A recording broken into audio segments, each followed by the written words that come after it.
Welcome to the Stairway to Heaven.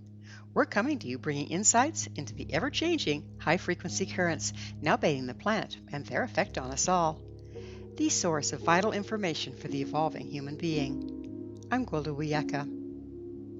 Catastrophizing, creating our own worst nightmares. I knew that was going to happen. How many times have you heard someone say that, or, for that matter, said it yourself? Have you ever noticed it rarely references a sought-after event, but rather a dreaded one? As our solar system continues its trek into a higher frequency portion of the galaxy and the ambient frequency rises, many of us are becoming increasingly aware of the heretofore unnoticed internal mental messages, the stories we tell ourselves on an ongoing basis. One of the things being uncovered is our tendency to take neutral facts or events from the present, weave a story based upon our past, and project it onto the future. These stories are often very negative in nature, creating worry and angst around a fabricated event. Does it make us feel safer to think up the worst possible scenarios so we're never caught off guard? Goodness, don't give the universe ideas. What if we all have unrecognized superpowers and are much more influential than we think? What if, in the process of thinking up the worst possibilities to prepare ourselves, we're actually creating those very options and manifesting them? How so? To create these stories, we must build them in our imagination. If we buy the press that nothing in our imagination is real, that wouldn't be so problematic. However, the imagination is the landscape upon which we build an energetic matrix at the quantum level for the future to form around. Yikes! Another human superpower running amok is that of focus. Focus and intention directs our personal power. When I was 7, I received my first bicycle. Having formerly lived with my father in the country, I never had so much as a tricycle to hone my skills on. Ergo, I had none. My mother, bless her city-dwelling heart, was not the best of teachers. She simply said, "Be careful not to run into any cars," before setting out down the street on her bike, fully expecting me to follow her. I wobbled myself a full block before seeing a parked car. My mother had said not to run into cars, so I focused on that car to the exclusion of everything else. Wham! I ran right into it. The next time my mother and I attempted a ride, I had my mind set on not making the same mistake. I carefully watched for cars. Fortunately, the first car I saw was another parked one. Remembering my negative experience with the last car, I gave it all my attention. Wham! After 3 more such incidences, the last being a moving car that put me in the hospital, my mother sold my bike. To this day, I still can't ride one. What was going on there? We tend to go where we're focused. Every time I crashed my bike into a car, I became more focused upon cars and inevitably drove right into them. Even if the focus is for the purpose of avoidance, it's still focus. Focus magnetizes us to that which we are focused upon. Now let's apply this to catastrophizing. When we take a benign set of events and build a story with a negative outcome in our imagination, we've created the matrix for that negative experience to form around at the quantum level. This alone does not assure the incident will come to pass, but when in addition to building the imagined episode, we then focus on it. In addition, as in my experience with the bicycle, if the outcome is repeated, we increasingly associate a car with danger and give it even more of our attention. The moment we see a car, the imagined story forms almost instantaneously, grabs our attention, and yes, you've got it, wham! Then there's the opposite pitfall, that of denial. Nah, that won't happen again. This results in doing the same thing in the same way and expecting different results. We become very intent on the event not happening again. To discredit an incident, we must first build it in our imagination to deny. Then we give the denial our focus. Same outcome. The incident repeats. We go into disbelief, more denial, more focus to maintain the denial, and round we go. This pattern has gone on for generations, resulting in acquired belief systems. There's also evidence that genetic predisposition to negative outcome is passed down the lineage. Whether we catastrophize or deny, it runs through the same machinery and we end up creating it. Now that we're becoming more aware of our previously unnoticed internal mental messaging, we get the dubious pleasure of watching ourselves recreate our own worst nightmares. The good thing about this increased awareness is that to change a thing, we first must become aware of it. However, once aware, if we're not careful to recognize the internal messaging when it comes up and take a different approach, we run the risk of focusing on the negative outcome rather than the desired one. This very focus greatly increases the likelihood of recreating the thing we wish to avoid. So, how do we find our way out of this tangled weave? By learning to consciously direct the human superpowers of imagination, focus, attention, intention, and bottom line.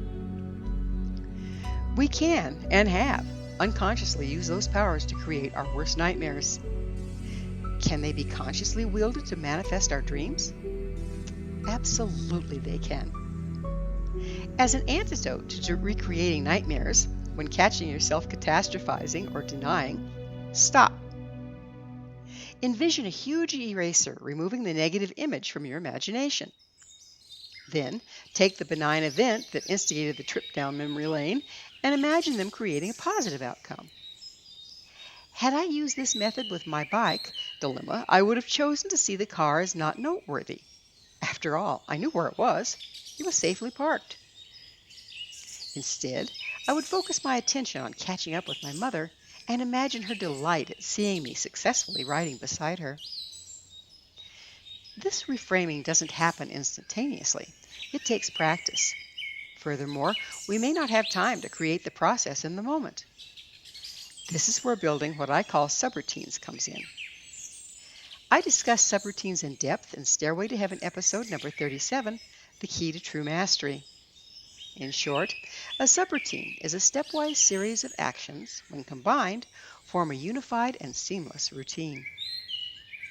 If you have a consistent topic you tend to catastrophize about, say not having enough money to pay the bills, run it through the following exercise. If I know I worry about money, I can prepare a subroutine ahead of time for when the topic comes up and I first start writing the script for catastrophe. The steps go like this. 1. Be watchful.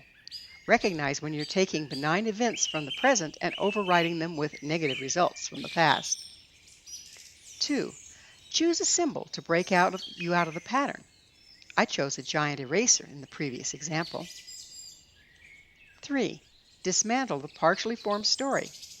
I envisioned the giant eraser removing the negative story at the quantum level, leaving only the present facts and a fertile field ready for planting. 4.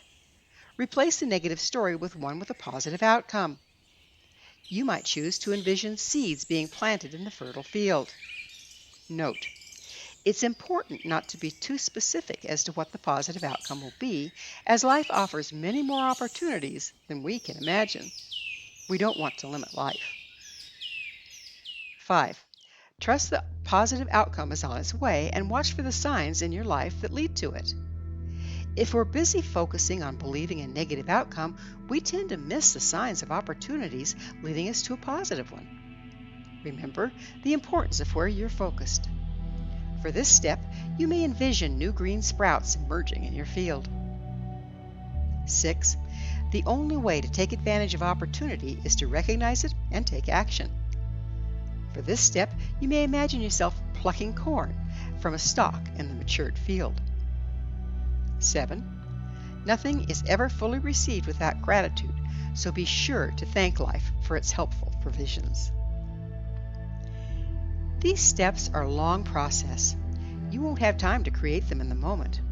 However, if you've already thought it through and built symbols to represent each step, all you need to do is bring the appropriate set of symbols to mind, each in its turn.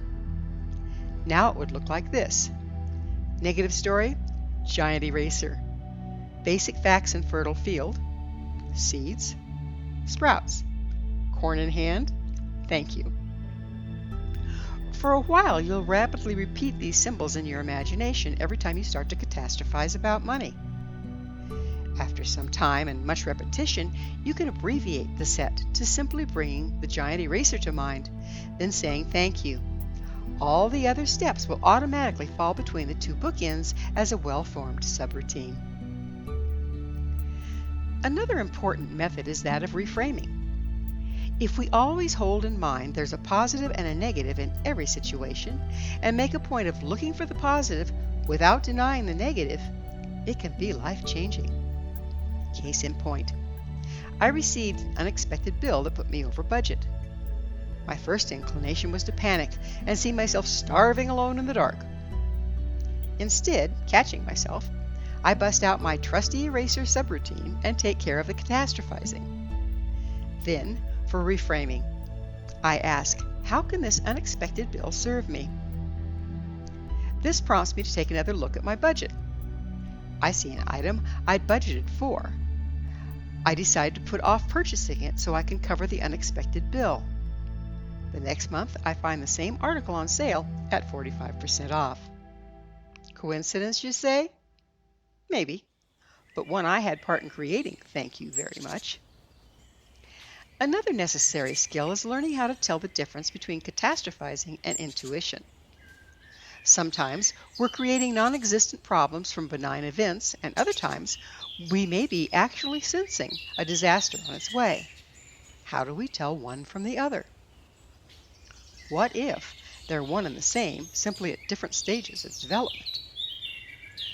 Our intuition may be very well telling us that we are about to create a rerun of events with a negative outcome. All the signs are there. After all, we've seen it before, the last time we created it. Regardless, the same subroutines work in either case. By engaging our subroutines to negate any catastrophe we may be building and focus on positive outcome without denying the negative, we can create safe passage. Believe it or not, there always is one. It's just a matter of where you put your energy and focus. Some situations we may catch early enough to negate them. Others may need transmuting, as they're already in form by the time we notice. By pulling yourself, your energy, and gifts out of worry and denial, clearly setting your intention and bottom line, and moving from fear and avoidance to trust and acceptance, true magic can happen. As more light continues to flood our lives, it exposes the dusty corners. We simply need to clear them, not identify with them, worry about them, or shove them into denial. We now have the opportunity to see what hidden beliefs and behaviors have created our current negative situations. But let's not throw out the baby with the bathwater. Once identified, we can run our seemingly adverse circumstances through our handy-dandy new reframing techniques and subroutines to transmute or negate them. After all, hidden within are great gifts should we choose to come out of victimhood long enough to find and engage them. I knew that was going to happen. Yes, I did, because I no doubt created it. Now how can I change my mindset, without going into denial, mind you, in order to transmute it into something glorious? Thank you for joining me, Gwilda Wiyaka, on the Stairway to Heaven, where we provide updates on the energetic currents facilitating our evolution into conscious, powerful co-creators. As I'm sure you've noticed, not only do the Stairway to Heaven episodes stand alone, but they weave together to form a map to evolution and personal empowerment as we enter the new era. To revisit this or any of our other past episodes, visit our archives at www.stairwaytoheavenmedia.com. If you'd like to find out more about me, my school, and the evolutionary tools we offer, visit www.findyourpathhome.com.